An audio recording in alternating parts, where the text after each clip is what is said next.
Transforming people, transforming cities. Manna Mission Church UK presents The Gospel Transforms Lives. The Gospel Transforms Lives. With Reverend Ebenezer Avalor at Manna Mission Church UK, 31 to 33 London Road, Barking, Essex. IG 11 8AA. Sundays 1 p.m. to 3:30 p.m. Come and be blessed. Victorious army. An army that has gone to war and won the victory. So the church was described, before the church was born in the upper room, it was described as a victorious army that will win every battle. Hallelujah. Ephesians chapter 6 verse number 12 says, why should we Christians have to take on this third nature? Why should we take this nature upon ourselves in the time that we live?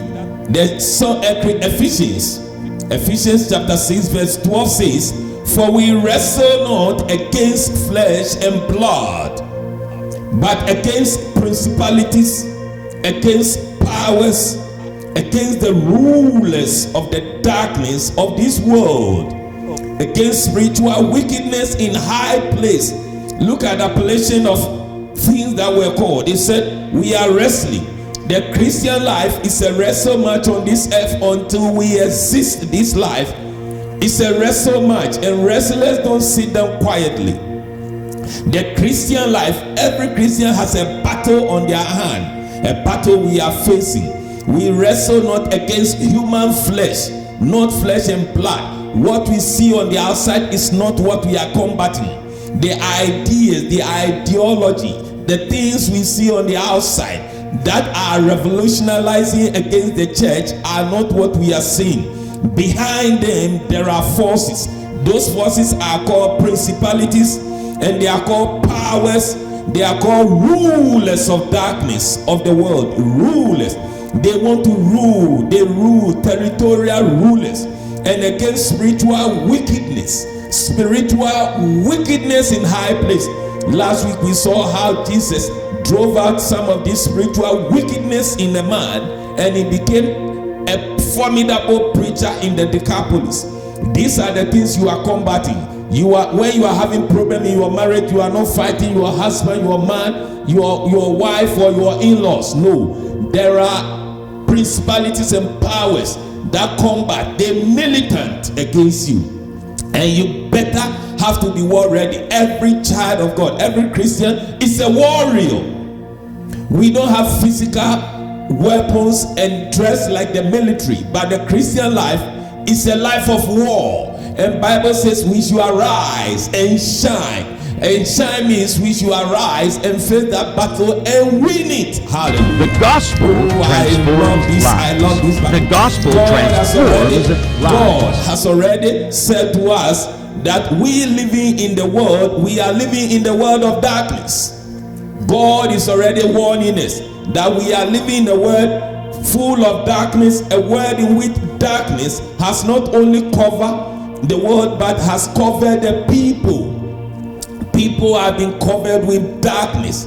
There are spirit beings that has covered people with darkness, and the Bible is saying we should declare war on this wicked spirit and set the people go into darkness, throw light in the darkness, and set people free, and set them free and tell them there is freedom, there is hururu, there is utopia. They can have their freedom. Hallelujah. Hallelujah. A word in darkness. What we see in the manifestation of the wicked spirit, what we see are the manifestation of wicked spirit. Men and women have given in to despair. Crimes and wickedness and are being committed under popular banners, as we saw. One of them is LGBT idea. In our generation, that is a formidable demon we are facing. Every generation has a war to face. Every Christian generation faces something. In our generation, we are facing ideology. One of them is LGBTQ. That even preachers are compromising. The Archbishop of Canterbury has compromised, and he said they will bless them them. When they bring their marriage, they will bless them. He should not be standing in the pulpit. He's Archbishop for the Church of England, but he's not Archbishop for God. Hallelujah. Oh, I wish to tell him, one of these days I will stand in the public, in our public preaching, and declare to him that you represent the Church of England, but not for God. You are not for God. Listen, beloved, you see, Caiaphas, Annas, and all those people, they were not standing for God. They were standing for themselves. When Jesus came, they were exposed. Do you know that the high priest tore his clothes? And Bible says, when an high priest tears his clothes, he should not be high priest anymore. He tore his clothes and he continued to be high priest. We know that they are puppet. They are puppet. We are talking about reality, and this is why you and I have to arise and shine in this dark world. Wherever country you are living, not only in the UK, there is darkness where you are living, and God is counting on you to arise. Hallelujah. I say hallelujah. Crimes and wickedness are being committed under popular banners the educational system has given to philosophies that would destroy many. The judicial system is given to philosophies that should be penalized. We are gradually giving into philosophy of lawlessness, and the church is doing nothing. The church that was seen in the book of Songs of Solomon is an army terrible as an army with banners, an army that has won victory. Jesus said, I will build my church, I will build you up, and no power of hell can prevail against you. No power can prevail against you. Hallelujah. Oh, somebody listen to me. If you're a child of God, God has invested so much power into you. The limit is not God. The limit is you. You are the one limiting yourself. God has already said to us, hallelujah. The gospel transforms lives. The gospel transforms lives.